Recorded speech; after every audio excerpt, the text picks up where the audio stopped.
Prinsipnya ya seperti yang kita pernah bicarakan kan, ya, artinya ini kan sebuah proses ya, proses artinya ada yang menang, ada yang berhasil, ada yang kalah, ada yang gagal ya.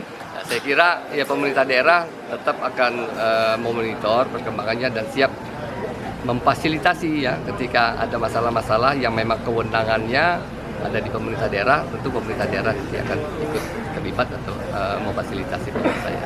Berarti dari pemerintah daerah koordinasi dengan pihak rumah sakit jiwa nih Pak ya? Ya, kira-kira seperti itu. Dari RSJD Provinsi Lampung sendiri, persiapan-persiapan yang sudah dilakukan ini sebenarnya bukan cuma yang untuk saat ini aja ya. Memang dari sebelum-sebelumnya pun untuk setiap kegiatan pemilihan seperti ini, itu sudah selalu disiapkan untuk mengantisipasi adanya kemungkinan-kemungkinan yang mungkin bisa kita bayangkan. Kayak misalnya ada yang mengalami istilahnya itu bisa dibilang dengan tekanan pikiran lah berkaitan dengan proses pemilihan ini. Nah itu RSJD udah menyiapkan baik dari pelayanannya sendiri berupa pelayanan rawat inapnya, kemudian juga kalau untuk rawat jalan mungkin berjalan seperti biasanya gitu, tapi ketika kita mendengar kabar tentang hal itu kita akan melakukan penata laksanaan yang seperti yang sudah dibuat SOP-nya gitu. Jadi untuk rawat jalan ada, untuk rawat inapnya pun sudah kita siapkan. Untuk dokternya sendiri ada berapa jumlah dokter yang sudah dipersiapkan? Kalau untuk dokternya sendiri kita sudah menyiapkan tenaga spesialisnya itu sendiri hingga 5 orang untuk melakukan pemeriksaan jika memang diperlukan gitu. Jadi jika memang keadaan membutuhkan hingga 5 orang dokter itu telah disiapkan hingga 5 orang dokter.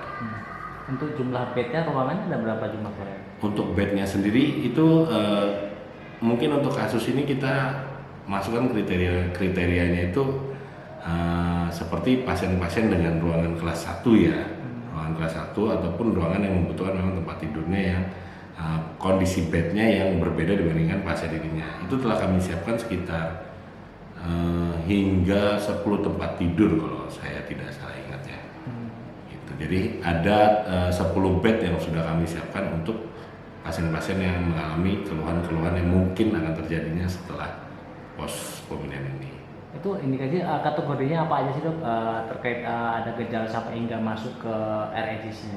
Kalau misalnya dia memerlukan rawat inap, indikasi yang harus dipenuhinya itu sebenarnya salah satunya adalah adanya kemungkinan dia membahayakan diri sendiri ataupun membahayakan orang lain gitu. Jadi kemungkinan terburuk pada pasien-pasien ini adalah dia emosinya yang tidak stabil gitu. Jadi dia marah-marah, itu mengganggu lingkungan, kesannya mengganggu orang lain. Terus yang kedua itu kemungkinan dia karena sedih, karena adanya tekanan dia akhirnya tidak mau makan, yang akhirnya bisa membahayakan dirinya sendiri gitu. Ataupun mungkin dia melukai dirinya, marah-marah hingga melukai dirinya. Nah itu bisa jadi salah satu indikasi buat kita untuk merawat pasien tersebut.